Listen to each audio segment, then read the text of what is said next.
পরামর্শ।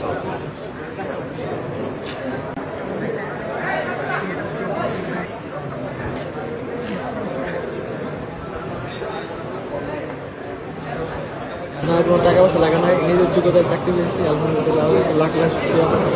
আমার ছেলেটা চাকরি দিয়েছে, আমি আল্লাহ কাছে হাজার শুক্রিয়া। আমি কি দেওয়ার আল্লাহ কাছে কি আবদার করবো, আমি এতে আমি আল্লাহ কাছে হাজার শুক্রিয়া। আমার কলজাটা ভরিয়ে থাকা, কৃষি কাজ করি। 500 টাকা আমার কোনো দেওয়ার পাওয়া নাই। 500 টাকা যে পোলাটা আমি দিয়ে ঢাকা পাঠাই দিব, এরকম পাওয়া নাই আমার। কত রাত যে এই চাকরির জন্য কত পরিশ্রম করছি, এটা মানে আজকে সফল হওয়ার পরে আমি আজকে বুঝতে পারতেছি। কত অক্লান্ত পরিশ্রম করছি এই চাকরির জন্য, কত ঘুম নির্গুম করছি, সেটা আমার তো আমি জানি। তো আল্লাহ আমার সফল করছে, আল্লাহর কাছে আমি লাখ লাখ শুকরিয়া। এটাই যে আমার আব্বা একজন রিক্সা চালক, আমি রিচার্জ করতে পারতেছি না। আমার আব্বা বাইরে দাঁড়ায় আছে। 120 টাকায় যে কেমনি চাকরি পাইলাম, যা চাকরির ভিতরে আছে আমি ফলো করছি আল্লাহর মধ্যে। আমার ঘুষ ছাড়া নিজের যোগ্যতায় চাকরি হয়ে গেছে আলহামদুলিল্লাহ।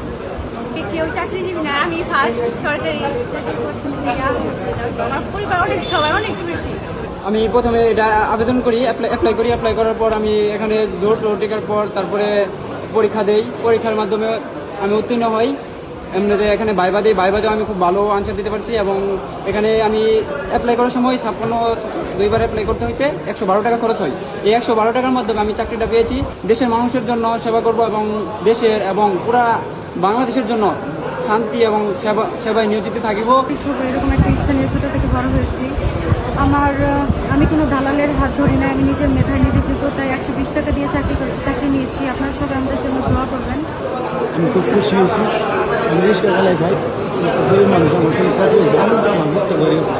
আজ বাংলাদেশের পুলিশ অবস্থান যে সুন্দর সুষ্ঠুভাবে ফিরে আসছে, তারা যেন সুষ্ঠু নির্ভীকভাবে জনস্বার্থে কাজ করে যেতে পারে এবং কি মানুষের কল্যাণে সবসময় পাশে সহযোগিতা কামনা করে।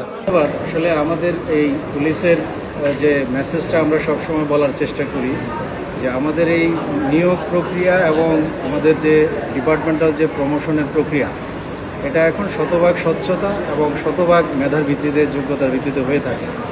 এই মেসেজটা আসলে আপনাদেরকে দেওয়ার জন্যই মূলত আমরাও মাঝে মাঝে আপনাদের দ্বারস্থ হই এবং আপনাদেরকে দাওয়াত দিই। এই ক্ষেত্রেও এইবারেও এটার ব্যত্যয় হয় নাই। সারা দেশেই 64 জেলায় যে নিয়োগ প্রক্রিয়া হয়েছে সেটা সম্পূর্ণ শতভাগ নিরপেক্ষতা এবং স্বচ্ছতার সাথে সম্পূর্ণ হয়েছে। আর যত ধরনের নিয়োগ প্রক্রিয়া বাংলাদেশে হয়, আপনারা জানেন যে এখন ডিজিটাল যুগ, এইসব ডিভাইস ব্যবহার করে অনেকেই দুষ্টমি করতে চায়, অনেকেই এগুলোর ফায়দা নিতে চায়। শেরপুর জেলাও তো বাংলাদেশের বাইরে না, এখানে চেষ্টা করা হয়েছিল। আমার কলিগরা এটা তাদের দক্ষতা দিয়ে এটা তাৎক্ষণিকভাবে ফাইন্ড আউট করেছে, আমরা আইনগত ব্যবস্থা নিয়েছি। যদিও এটা কারোই কাম্য নয়, কারণ এই বয়সের একটা ছেলে চাকরির পরীক্ষা দিতে এসে আইনের আদালতে তারা আসবে, এটা কেউ কামনা করে না। তো যাই হোক, এ ধরনের একটা দুঃখজনক ঘটনা ঘটলেও আমি মনে করি এটার জন্য সবার জন্য সতর্ক হওয়ার সুযোগ রয়েছে।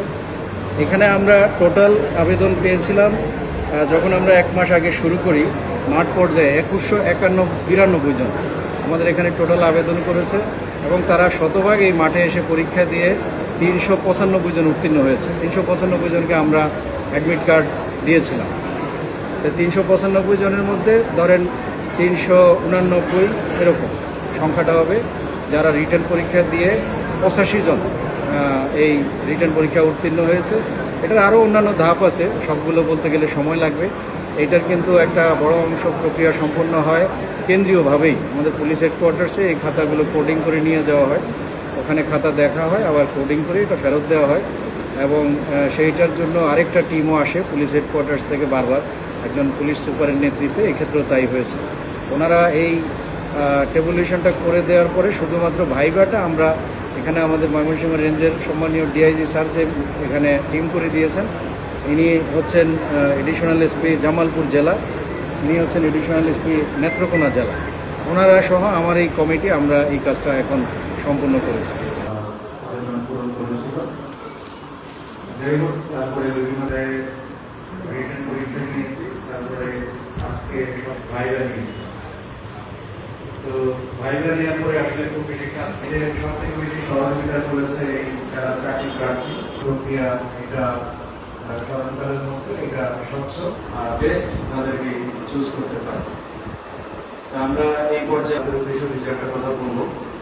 আমি আজকে নিয়োগ প্রক্রিয়াটাতে এইটাতে নানামুখী কথাবার্তা প্রচলন প্রচারিত হয়েছে সরকারের মহলে এটা চক্রটাকেও আমরা ধরার মোটামুটি একটা পর্যায়ে পৌঁছেছি। আমাদের এই প্রচেষ্টা থেকে চাওয়া যে এখানে যারা পরীক্ষা কোনো ধরনের অসতর্কতা অবলম্বনের কাজে কোনো কারো কথায় কোনো তারা অনেকেই সকালবেলা প্রত্যক্ষ করেছে।